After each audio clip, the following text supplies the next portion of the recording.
Well, hello there, ladies and gentlemen. This is the Kid bringing you this next best of 3 series from my YouTube channel, StarCraft for Kids, and I hope you're ready for it. This promises to be a great game. Just in case you don't recognize both these names up here, one of them you would probably be pretty familiar with if you watched the MLG in Anaheim recently. A lot of good reasons to watch that, not even just the StarCraft playing. But this right here is Alicia, who actually made it to the finals after beating Marine King Prime and faced off against Dong Gu. So one of the, really talked about as being one of the best Protoss right now.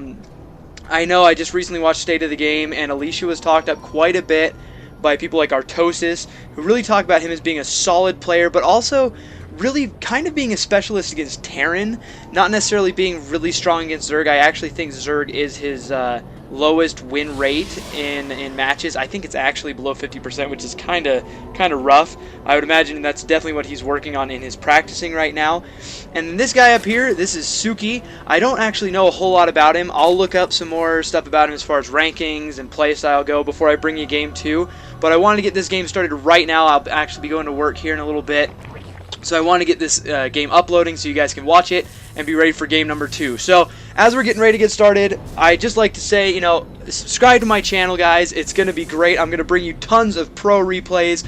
I'm always on the lookout for new games from events, just pro replays, whatever I can find. And especially, I look for replays from pros that we see a lot in tournaments here in the US. That's where I'm based out of. So I'm going to be looking for a lot of those people that win MLGs, this is from the GESL, just any tournament that I know you guys are watching. I want to try and bring you replays that really showcase the players from those tournaments so that you can see more of them, watch their play style and all that. So please go ahead, subscribe. It doesn't cost you a thing to subscribe to me, but it really helps me out a lot. It also makes it so it's easier for me to bring you more videos. I know that you're all looking for that. So yeah, go ahead, press the subscribe button, and I will bring you more games from for the rest of whenever until, you know, StarCraft 3 comes out, and then by then I'll probably be 80 years old and on my way to the grave. But anyway, enough talk. Let's go ahead and get into this game.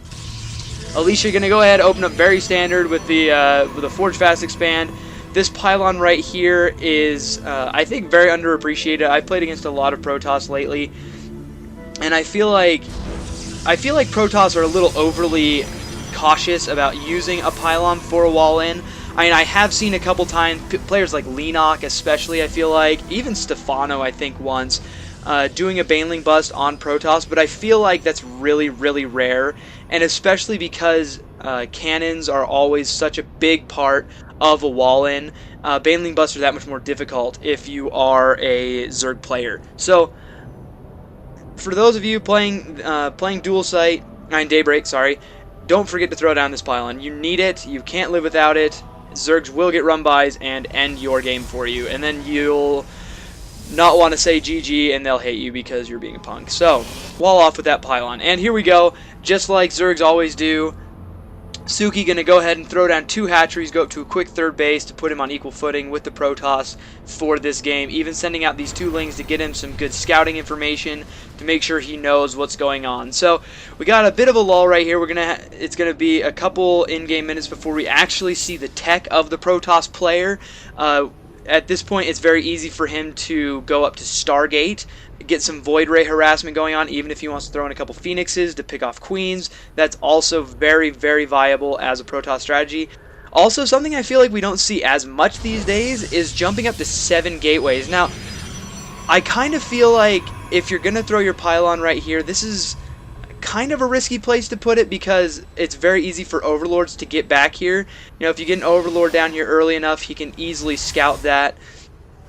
Usually Protoss players will throw their tech here because it's easier for cannons to defend that. It takes more time for the overlord to get there, so you can pick it off with sentries or stalkers, things like that. Also, if you have this watchtower, you can see any overlords that might be coming in. So here we go. Suki gonna go ahead, scout inside the base. It does look like we're gonna see some relatively large gateway play. Only 3 going down right now. We'll have to see if Suki actually sees this. And there we go. He sees 1 gateway. Now, seeing 1 gateway in this instance especially at this point in the game, you're going to expect to see a few more. And look at that. He's even flying down towards this pylon, and he is going to see 3 more gateways coming in. So at least a little bit. Alicia's tech is revealed. He could still, however, change this up a little bit. This is still just 4 gateways. And really for a... Oh, and here we go. Maybe we're going to see some early blink. Some good blink harassment could be really, really effective for Alicia. And especially since he threw down this Twilight Council right after he picked off the Overlord. That's something also, Zerg, that you want to worry about, and Protoss, you need to do. You don't want to just throw your tech down in front of an Overlord. That should be obvious, but I feel like I need to say it because Platinum guys, don't pretend like you've never given it away to an Overlord, and just be careful with that. It's really not that hard as Protoss to hide your tech. And look at this. Alicia going to go ahead and move in here, do a little bit of harassment. This is going to force Suki building 30 lings. That's a lot of Zerglings. I mean, I know he may be worried of a big warp in, so maybe that is actually probably a good idea. Throwing down some spine crawlers back here. This is to make it so that these they don't get focused down super early by these zealots. And that's a lot of lings. I feel like Suki is most likely going to be able to deal with this. If he can hold off until this spine crawler pops out, he will be in pretty good shape. He does have roaches on the field, which is going to add a lot of DPS to this. But the nice thing about this is, now even though this push didn't do a whole lot, the nice thing about it is this is stalling the Protoss player, the Zerg player, Suki, from teching up that much.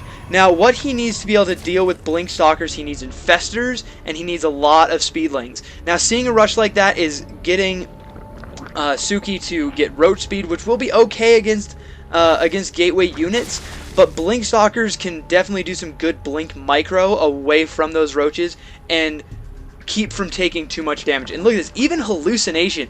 I love this. The last game I casted between Dong Regu and Parting used Hallucination. I feel like this ability is not used nearly enough. I would say this is almost the most underappreciated ability in StarCraft 2. For what you can do is, Protoss, this is free scouting. If you want, you can use this for tanking units almost. You know, throw down a couple of Mortals, maybe even some Colossi. Scare your Zerg opponent into tech switches that are rough for them, and it gives your army that much more beef, and it's just free, and like, it's just energy. You know, you can use just a couple energy and get yourself those units, and then you can use the rest for force fields if you need to. So, oh, and these Stalkers getting surrounded immediately by those Zerglings, and now the gig is up. We do the Zerg player Suki does know that Blink is on the field. It will now be up to him. I would imagine we'll see an Infestation Pit go down pretty soon. Maybe a Spire. He could use that to pick off these sentries. But I'd really like to see him get an Infestation Pit so that he can deal with those Blink Stalkers. Once you get fungal growth for your Infestors, these Blink Stalkers become almost a liability more than anything, because at that point you're going to be using so much gas on the Infestors that all you can afford is Lings, which is great because all you really want is Lings against this kind of army. So Alicia making sure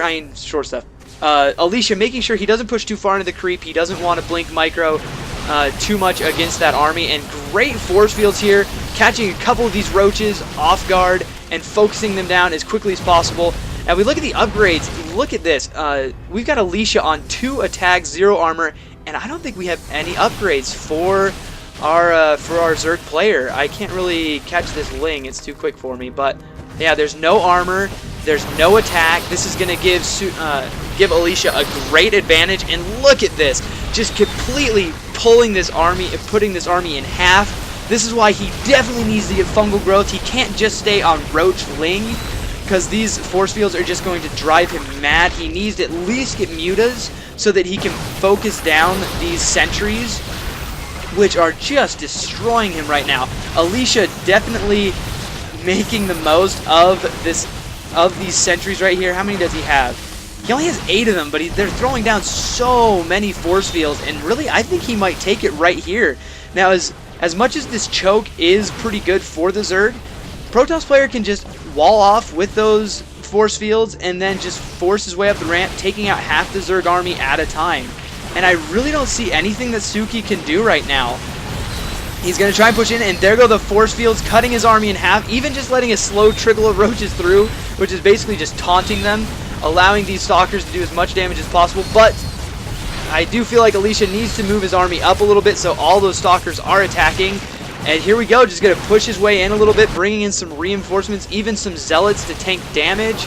And I think Suki's in a lot of trouble here. He is down in the upgrades. He's bringing drones off the line. They're getting destroyed by those zealots. And look at the supply count right now. The Zerg is down by almost 50, and there's the GG.